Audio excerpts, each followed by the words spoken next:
돌아가면서 매주 자리가 바뀔 겁니다. 오늘 평소 안 앉던 자리에 앉으신 우리 일남전도의 어르신들, 이쪽에 앉으니까 느낌이 어떻습니까? 좋습니까? 예, 아마 다를 거예요. 우리가 늘 앉아서 예배드리는 그 자리를 벗어나서 다른 자리에 앉는 것부터 벌써 마음이 달라질 수 있습니다. 새로운 마음을 가질 수 있거든요. 그런 의도로 돌아가면서 앉으려고 합니다. 물론 다음 주는 기간별 모임이겠고, 그 다음 주에 우리 목장별로 또 모일 때는 또 다른 위치에 앉도록 그렇게 조절하겠습니다. 넉넉하게 1시간 반 정도의 오후 시간을 가질 수만 있으면 조금 여유 있게 하고 싶은데, 성가대 연습도 해야 되지요. 할 게 많습니다. 최대한 설교는 짧게 하도록 애를 써볼 거고요. 오늘은 처음이라 조금 더 길게 하고, 다음 주부터는 조금 더 짧게 해서 이제 또 2부 순서로 목장별로 잠시 모임하는 시간을 연계해서 가지도록 하겠습니다. 여러분, 하나님이 디자인하신 교회, 어떤 교회일까요? 우리 옥토교회가 어떤 모습이면 하나님이 더 기뻐하실까요? 지금도 기뻐하세요. 우리를 보시고 아이고 이쁘다 하실 거예요. 그러나 우리가 또 어떤 모습으로 조금씩 다듬어져 가면 하나님이 더 기뻐하실까? 그 고민의 결과로 나온 것이 이 목장 조직입니다. 사실 기존의 구역 형태와 크게 다르지는 않습니다. 다만 구역이 주로 지역을 중심으로 성도들을 묶었다면, 목장은 성별 그리고 나이대별로 여러 가지를 고려하여 소그룹으로 만들었습니다.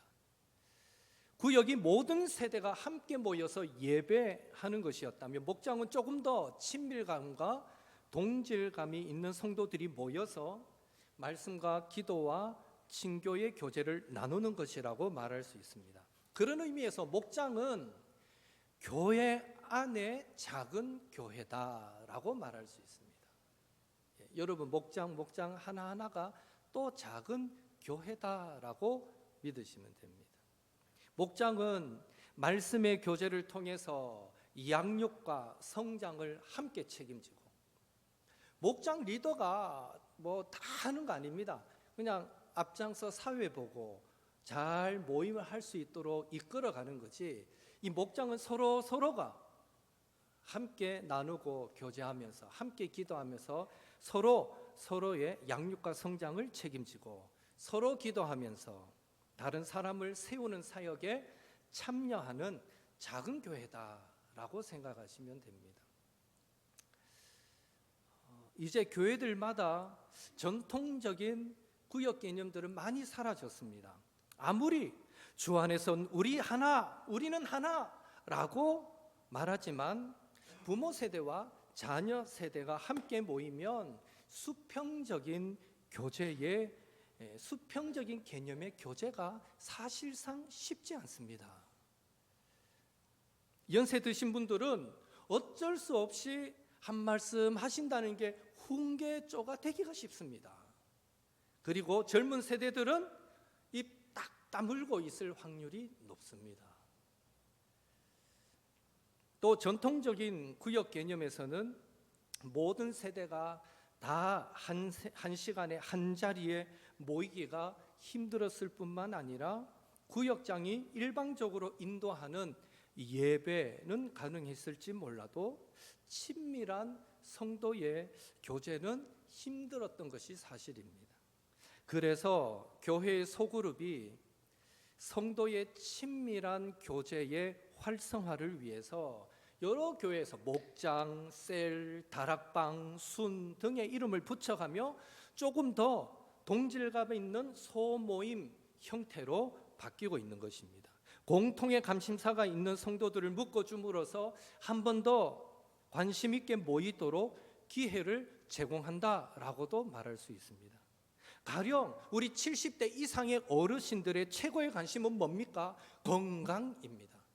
반면에 30대, 40대 우리 젊은이들의 관심은 뭡니까? 건강보다는요, 자녀 양육, 직장 생활, 사회생활, 내 집 마련, 기타 등등 그런 것에 더 많은 관심이 있습니다. 우리 60대 성도들은 제2의 인생에 대해서 더 많은 관심이 있습니다.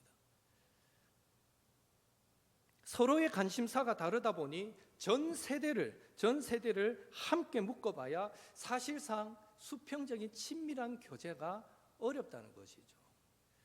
목장은 그런 한계를 극복하고자 만들었다고 보시면 됩니다. 비교적 공통의 관심사를 가지고 함께 말씀을 나누면서 답을 찾아가고 함께 서로를 위해 기도하면서 친밀감을 강화시킬 뿐만 아니라 함께 믿음 안에서 세워져 가는 모임이 목장입니다. 이런 생각을 할 수 있습니다. 열심히 주일 성수하고 예배 잘 드리면 되지, 목사님 굳이 소그룹이, 굳이 목장이 교회 안에 활성화되어야 합니까? 그것은 우리가 하나님의 형상대로 창조되었기 때문에 그렇다라고 답할 수밖에 없습니다. 창세기 1장 26절 같이 읽겠습니다. 하나님이 이르시되 우리의 형상을 따라 우리의 모양대로 우리가 사람을 만들고 그들로 바다의 물고기와 하늘의 새와 가축과 온 땅과 땅에 기는 모든 것을 다스리게 하자 하시고, 여기에 보니까 하나님이 이르시되 우리의 형상을 따라 우리의 모양대로 우리가 사람을 만들고, 하나님은 스스로 우리라고 부르고 계십니다. 하나님은 이미 삼위일체 하나님으로 하나님 자체가 공동체이고 소그룹입니다. 따라서 하나님께서 하나님의 형상대로 우리를 창조하셨다라는 것은 공동체성이 있는 그런 존재로, 그러니까 공동체성이 우리의 본질이다라고 말할 수 있다는 것입니다. 목사님 저는 혼자가 편한데요. 그건 속고 있는 겁니다. 이 시대 흐름이 그러다 보니 혼자가 편한 줄 알고 속고 있는 겁니다. 하나님이 애초에 우리를 그렇게 만들지 않았습니다. 하나님은 우리를 공동체로 살도록 만드셨습니다. 그래서 아담의 독처하는 것이 보기 좋지 않으니까 하와를 만들어 가정을 만들어 주셨죠. 가정이라는 공동체를 이루게 하셨습니다.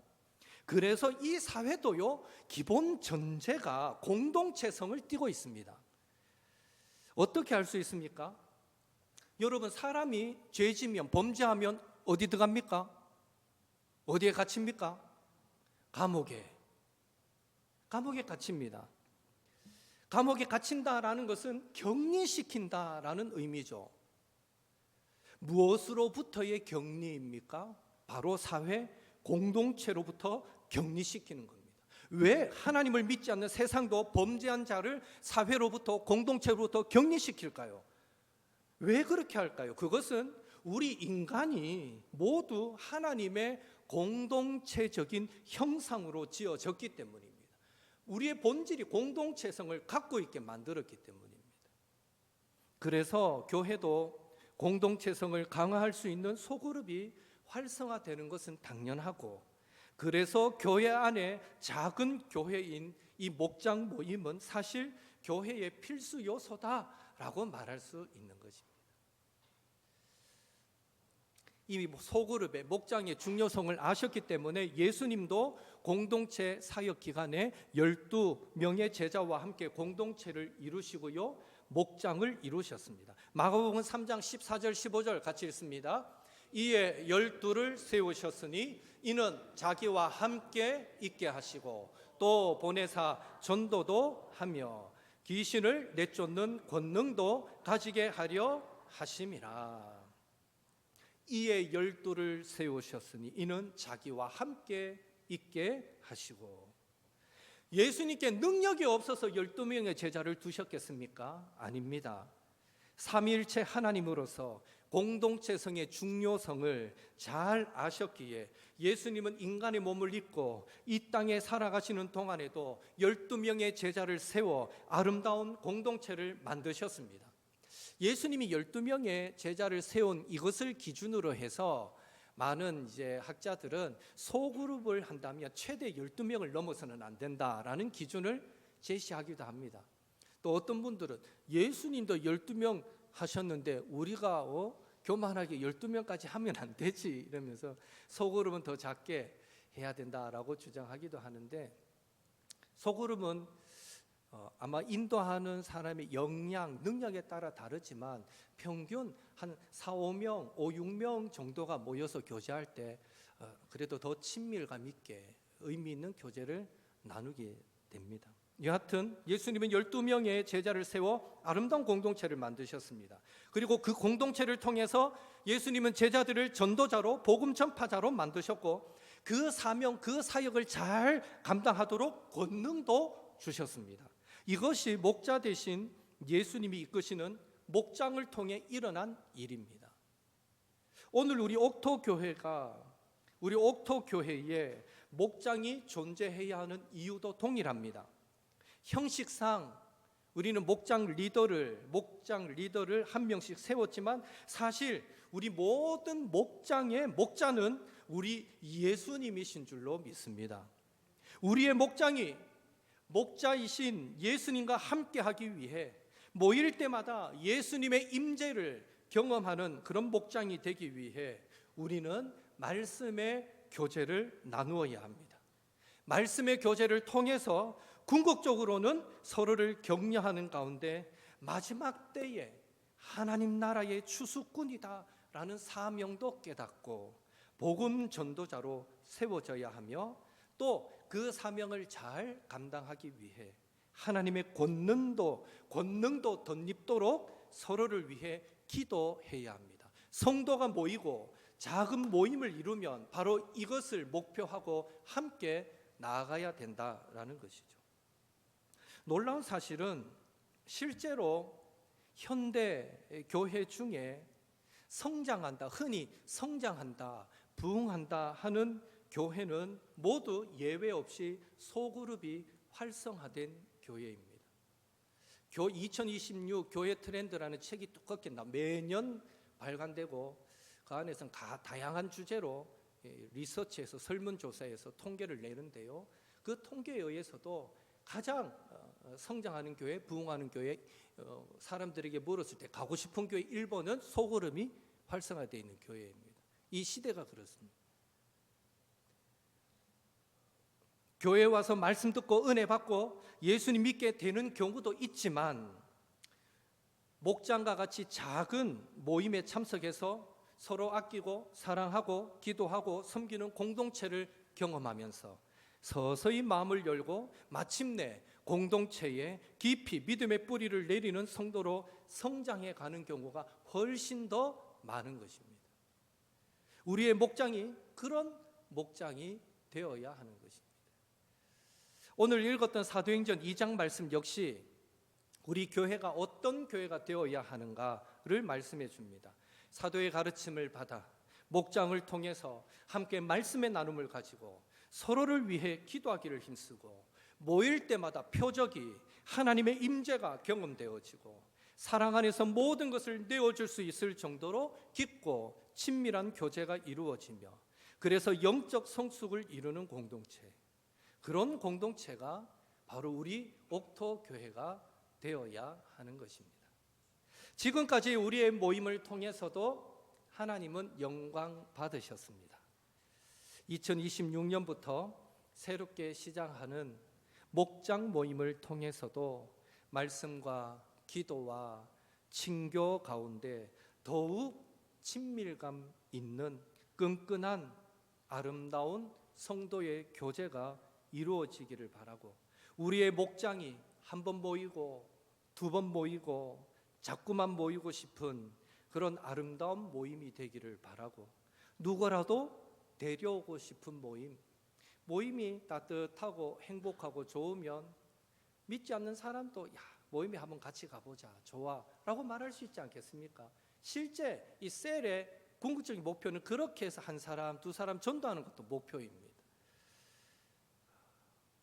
누구라도 데려오고 싶은 모임, 또 오기만 오면 예수님의 사람으로 변화되는 그런 모임 함께 만들어 만들어서 하나님께 영광 올려드리는 우리 옥토의 모든 성도님들 되시고 또 그런 목장이 될 수 있기를 예수님의 이름으로 축복합니다. 함께 기도하겠습니다.